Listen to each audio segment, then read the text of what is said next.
Hi everyone, this is Dan and this is Trigun by Yasuhiro Nightow, Volume 1, published by Dark Horse Comics. And this has been a long time coming. As those of you know, I have been working on my own comic, which is a Western. It's actually a fusion Western. And I've said in the past before that one of the big influences for me was two animes growing up. Really, they originally manga, then became anime, like a lot of anime. One of them was Outlaw Star, which I don't have a review for the manga on this channel. It's actually lost somewhere on my BitChute channel just because it has just too much adult content. I can't put it on YouTube without getting freaking destroyed. But the other one is Trigun. And both of these two I was actually exposed to as animes back in the early aughts, like I would say like high school, junior high time. They were out on not Adult Swim, Toonami actually. And they were also available at most of the movie video stores back in those days. You could actually buy the DVDs and stuff.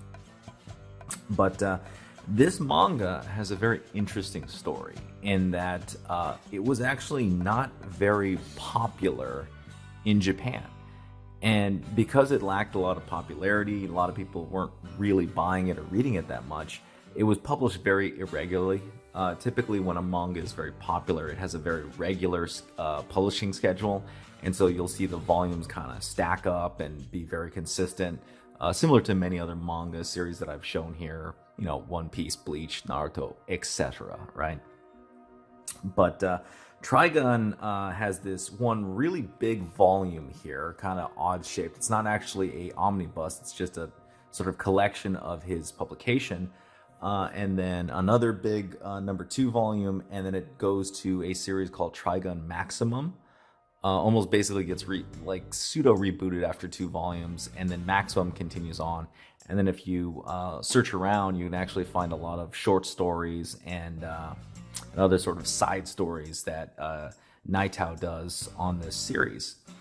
And what's interesting is this series became infinitely more popular outside of its native country. Trigun is still considered by many one of the more popular animes in sort of pop culture, especially considering how short it is. I do recommend the anime, by the way. It is very short, only about 24, 26 episodes. So similar to Cowboy Bebop, very easy to watch and enjoy. You don't have to spend a ton of time on it. You'll finish the season, you know, in like a couple weeks or something like that. Good watch. Same thing with Outlaw Star and Cowboy Bebop and a bunch of other animes from the late 90s, early aughts, right? Anyhow, let's jump into this. What's really funny about this is you look at the cover right here and it's got like, oh, this is pretty exciting and cool. And you open it up and he has like an action figure and he makes fun of his own cover. Same thing with the back piece right here. You got these two characters chasing with all of the characters in this book in the background, and then it's an Indiana Jones sort of comical montage. A lot of manga artists tend to have a lot of fun with themselves, right? They kind of enjoy making fun of themselves, which is what makes them a bit endearing to, at least to me anyway. So Trigun, what is Trigun? Trigun is essentially a space western.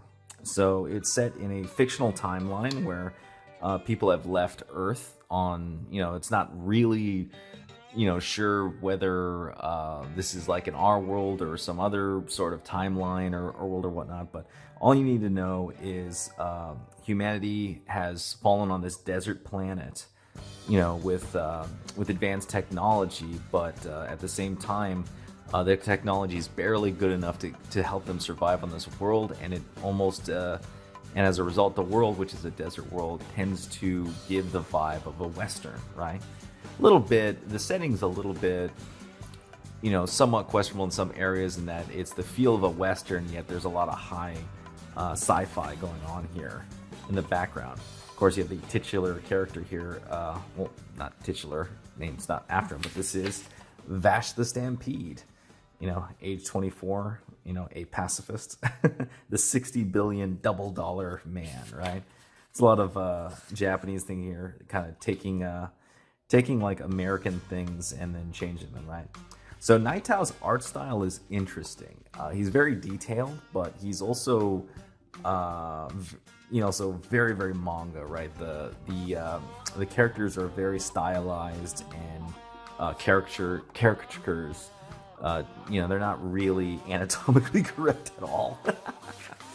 But for those of you who are anime fans, you get the first opening story where he gets ambushed by these guys, and then the Hard Puncher storyline is really the first arc here in Trigun. And then after that, you get the Brilliant Neon Dynamite arc with the Sand Steamer, and then the final arc is the Lost Arcadia arc, which is a great story, by the way. So essentially 3 stories in one in this book. And Vash the Stampede is basically a wanted man for an incident in a city called July, which suddenly, was wiped off the face of the earth, and he was kind of blamed for it. And everyone is after him, and his $60 billion double dollar bounty. But they're always amazed because even though he's supposedly at fault for the destruction of this city, he himself is a pacifist. So these guys supposedly try to kill him, right? And then he ends up basically outwitting them and defeating them in a sort of tricky way. After a while, so this kind of thing is, in a way, this manga does kind of wear on you a little bit, just like the anime does, in that, it's kind of insane how Vash is able to somehow get away with not killing people in this book. And I mean, in the same way that, comic books of the old era, how somehow people didn't end up dying despite all the ridiculous and fantastical things that occurred, right? But this book does get a lot darker as you go through, so even though he finds a way to not kill people, people do get whacked in this series pretty bad. Then, of course, you have these 2 characters. This is, Meryl and Millie. They are basically insurance agents that follow Vash the Stampede around because he causes so much destruction and havoc everywhere he goes that insurance agencies basically send out risk agents to follow him around to kind of evaluate and control the damage so they don't have to pay out that much. It's a pretty cool world right here. The first story has basically a whole town chasing after him trying to get his bounty because it's so much money. And typical manga, right? It's a very slow pacing, but it's very exciting art. The art, even though it may not be necessarily your favorite style, like the way he draws people, especially the way he draws women, I would say it's really interesting how Nightow draws women because here I can go back to the first introduction. What you'll notice about the way he draws women is he gives them a pronounced chin and jawline. And that's very odd. Usually women tend to have much smoother chins and jawlines to make them kind of stand out from men.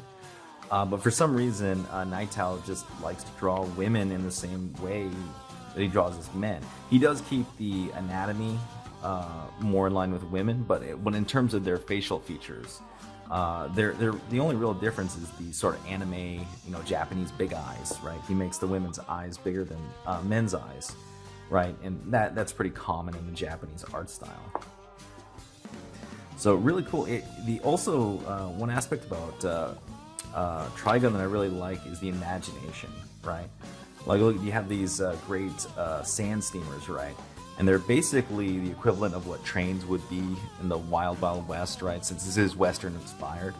But he goes one step further and basically turns them into cruise liners in the desert, right?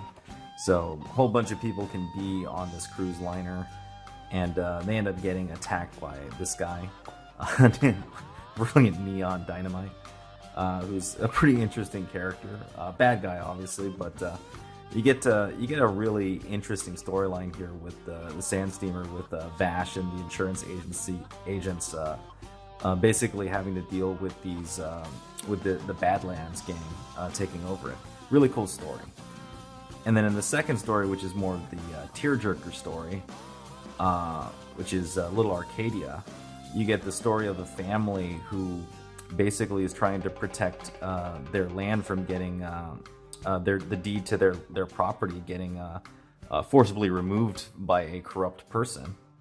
And you get essentially a family piece with their son attempting to convince them to sell the land before they get killed, and Vash, Meryl, and Millie kind of helping out at the end.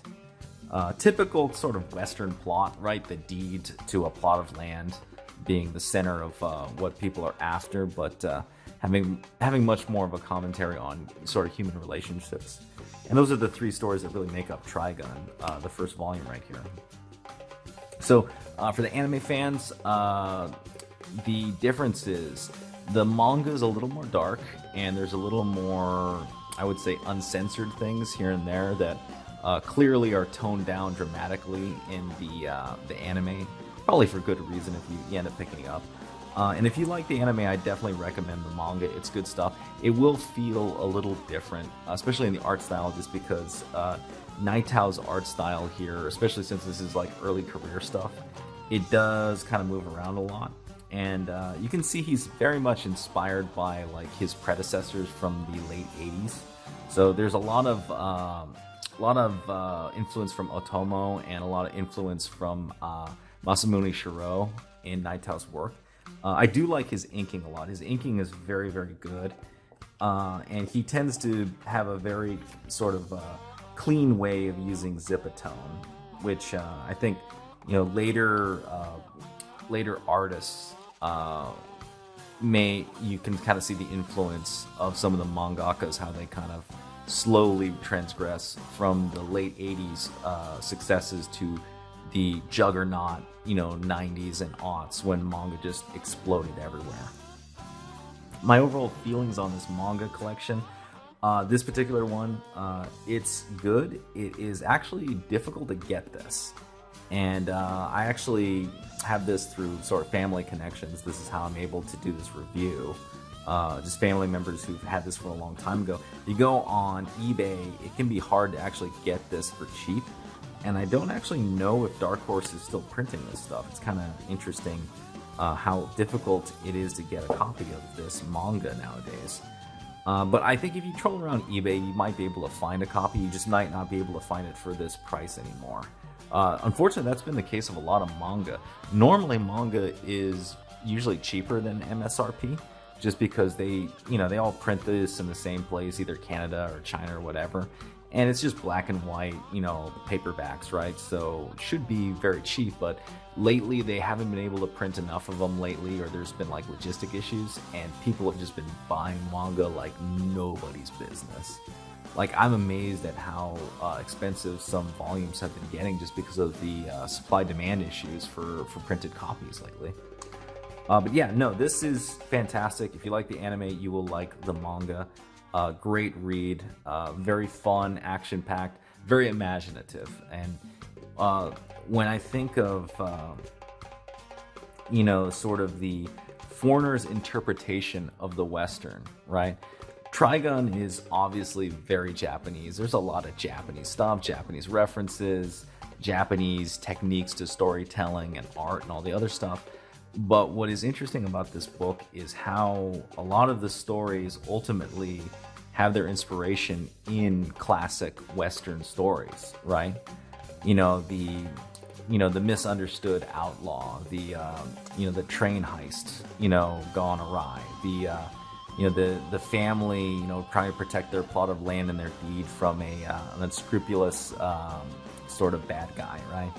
A lot of this stuff is classic Western, right? But it's been completely reinterpreted in a fascinating new world with an exciting style. And I really can't say any more than that. It's great. If you get the opportunity to read this or get a hold of this, check it out. It's good stuff. Anyhow, guys, that's the video. Let me know what you think. If you like this video, please hit the thumbs up. Subscribe if you haven't subscribed. Hit the bell for notification. If you got any comments on Trigun, the manga, or the anime, leave it down below, and I will see you next time.